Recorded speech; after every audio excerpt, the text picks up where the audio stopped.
Hey y'all, I'm in the garden today and I wanted to talk to you about gray water.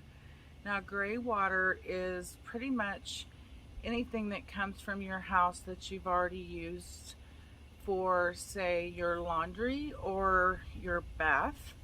It doesn't include toilet water or your sink, kitchen sink, or dishwasher because those have fecal matter and food particles in them.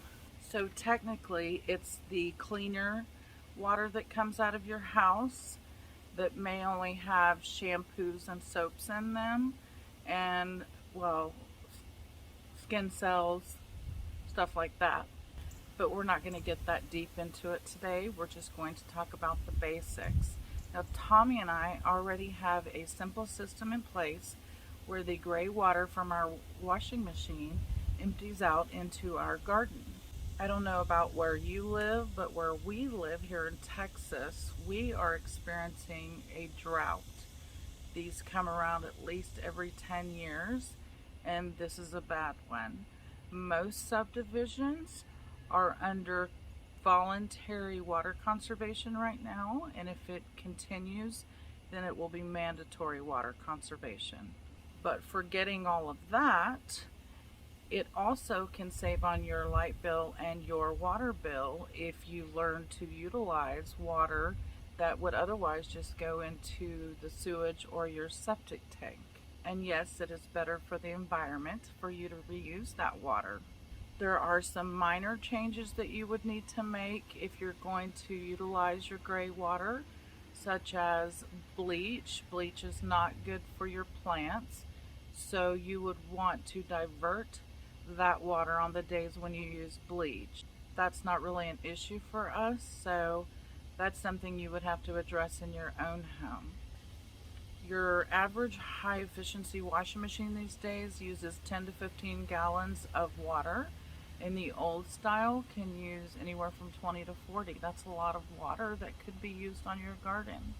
You can hire companies to do this for you, or you can DIY it. And Tommy and I obviously DIY our projects around here.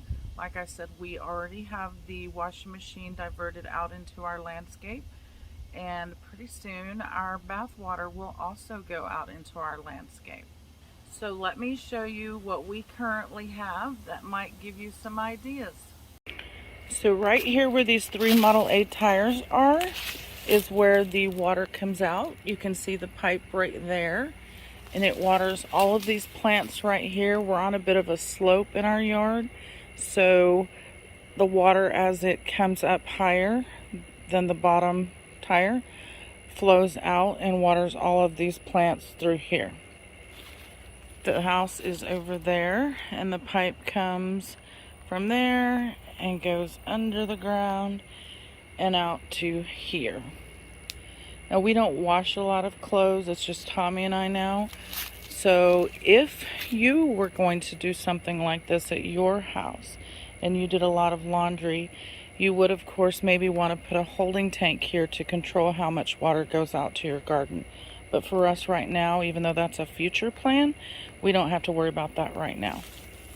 So anyway, once I go in and do a load of laundry, all of these elephant ears are going to perk right up because they're going to get their water for the day.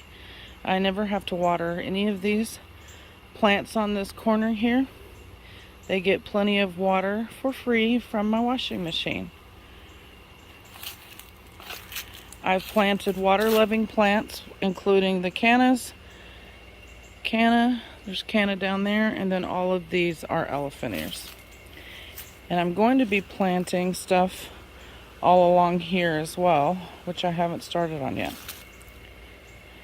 These tires keep kids, animals, whatever, from getting down in there on accident. They could purposely go in there, but the water doesn't stay in here very long.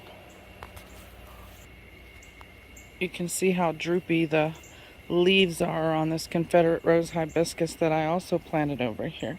I'm only going to plant flowers and plants over here that like a lot of water.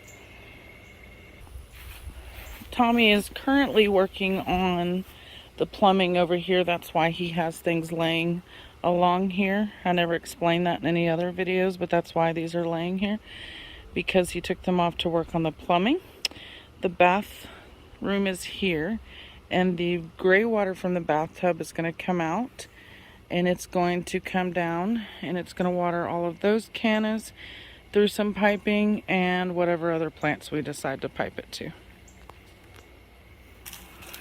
So I'm going to go start my washing machine, and I will be back out here to show you what happens once the washing machine is on its first rinse cycle or drain cycle. And now the washing machine is draining, so it's draining out here into the tire.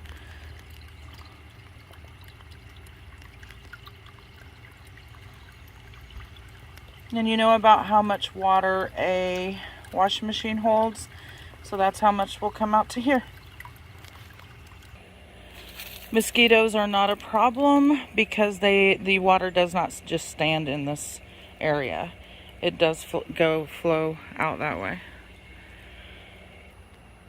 This was actually a normal practice at the time our house was built, which was 1968. Because they didn't want this going and filling up the septic tank. Now it's making a comeback. So the purpose of this video today was to give you some ideas on how you can utilize your gray water. I hope it was helpful. Thank you guys for watching, and if you haven't already, please subscribe.